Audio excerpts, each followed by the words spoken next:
In this video, I will teach you how to restore GoDaddy website. First of all, you need to log into your account. Then you need to click your profile name and go to My Products page.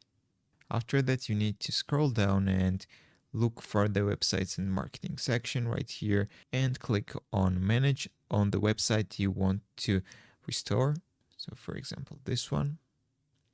Then you need to scroll down and click Edit Website. Then in the top right corner, you need to click on the settings and choose Site History. And here you will see the list of automatic backups. You can also create a backup at the moment. So just click create a backup and you will create the backup. But if you want to restore your website to the previous version, you need to choose from this list and click the restore button for which you want to restore to. So that's how you can restore your website on GoDaddy. If this video was helpful for you, don't forget to click the like buttons and don't forget to subscribe.